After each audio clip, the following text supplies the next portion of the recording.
Hello বন্ধুরা, কেমন আছো তোমরা সবাই? আশা করি ভালো আছো। আমিও খুব ভালো আছি। তো তোমাদের আমার একটা কথা বলা হয়নি বা ভিডিও আমি তোমাদের সাথে শেয়ার করতে পারিনি। আমি বাপের বাড়ি এসেছি, তো 1 বছর পর আমি আবার বাপের বাড়ি এসেছি। তো অনেক কদিন হয়েও গেল। এবার আমার বাড়ি ফিরে যাওয়ার সময়ও হয়ে গেছে। তো আমি আমার বাড়ির কোনো ব্লগ তোমাদের সাথে শেয়ার করতে পারিনি, কারণ সেরকম পজিশন ছিল না। আমার মায়ের শরীরটা খারাপ ছিল, তো সেই কারণে আমি হঠাৎ করে চলে এসেছিলাম। আর যে কারণে আমি তোমাদের সাথে কোনো বাড়ির কোনো ব্লগ আমি তোমাদের সাথে শেয়ার করতে পারিনি। তো আজকে অনেক কদিন আসছি ভিডিও করতে মাঠে, তো ভাবলাম আজকের এই ব্লগটা আমি তোমাদের সাথে শেয়ার করি। তো দেখো, আমি আজকে আমাদের মানে বাড়ি থেকে খুবই কাছে, তো মাঠে এসেছি ভিডিও বানাতে। দেখো আমাদের গ্রামের মাঠ।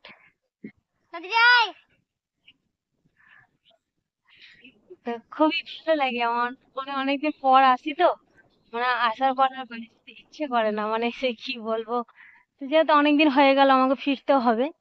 তোমাদের দাদা ভাই এসে আমাকে এখানে রেখে গেছিল এক সপ্তাহ জন্য, কিন্তু এখন এক সপ্তাহ মানে হতে এখনো 2 দিন বাকি আছে।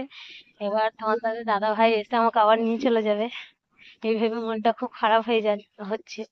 তো মানে দেখতে দেখতে কিভাবে যে 6টা দিন কেটে গেল এখানে, মানে বুঝতেই পারছি না।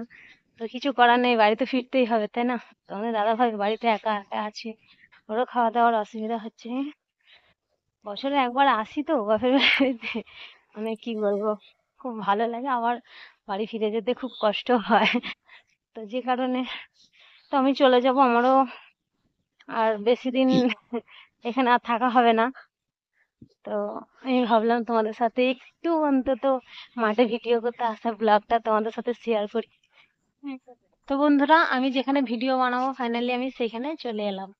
তো দেখো এখানে এই যে গাছগুলো দেখতে পাচ্ছ, সারি সারি গাছগুলো দেখো, কত সুন্দর লাগছে। গ্রাম মানেই তো সবকিছু সুন্দর, তাই না? বেশ ভালো লাগছে আমার। আর আমি যেখানে থাকি এখন, তো সেখানে আমার এখন ভিডিও বানানোর জায়গা বলতে একটাই ছাদ হয়ে গেছে। কারণ তোমাদের দাদা ভাই তো বাড়িতে থাকে না, আর আমি তো একা একা কোথাও ভিডিও বানাতে যেতে পারি না। তো সে কারণেই আমাকে বাড়িতেই ভিডিও যেমন আমি পারি সেরকমই আমাকে বানাতে হয়। তো তোমরা যারা রেগুলার রিলস বানাও তারা নিশ্চয়ই জানবে, একা একা সবকিছু হয় না। আর কোথাও যাওয়ার সাহসটাও আমি একা একা পাই না, তো যে কারণে আমাকে বাড়িতেই রোজ ভিডিওটা করতে হয়। তো এখানে এসে এরকম জায়গা পেয়ে আমার ভিডিও বানাতে এত ভালো লাগছে যে আমি তোমাদের কি বলবো।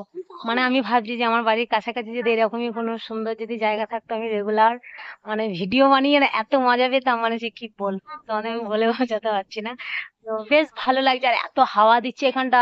আর প্রচন্ড গরম, মানে কি বলবো ওখানে। আর এখানে যেহেতু ফাঁকা জায়গা, মাঠের মধ্যে এসেছি তো, মানে বুঝতেই পারছি না যে এতটা গরম আছে। তো দেখো কত সুন্দর লাগছে মাঠটা। আজকে একটু মেঘলাও হয়ে গেছে আকাশটা, তো ওই জন্য একটু অন্ধকার অন্ধকার দেখাচ্ছে মনে হচ্ছে। আজকে আর শর্ট ভিডিও বেশি হবে না, কারণ আকাশটা তো মেঘলা হয়ে গেছে, আর মেঘলা হয়ে গেলে তো ওয়েদার না পেলে তো ভিডিও পিকচার ভালো আসবে না। তো সে কারণে আজকে আমাকে মনে হচ্ছে তাড়াতাড়ি চলে যেতে হবে। তো দেখো পাশের ব্যাকগ্রাউন্ডটা এত ভালো লাগছে। গ্রাম মানেই সবকিছু সুন্দর, তাই না?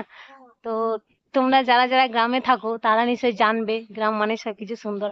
আর যারা শহরে থাকো তারা নিশ্চয়ই আমাদের গ্রাম ভালোবাসবে। তো যারা গ্রাম ভালোবাসো তারা আমার এই ভিডিওটা যদি দেখো, লাইক কমেন্ট অবশ্যই করো। আর আমার চ্যানেলে যারা নতুন এখনো পর্যন্ত আছে তারা আমার চ্যানেলকে সাবস্ক্রাইব করো, আমার পাশে থাকো।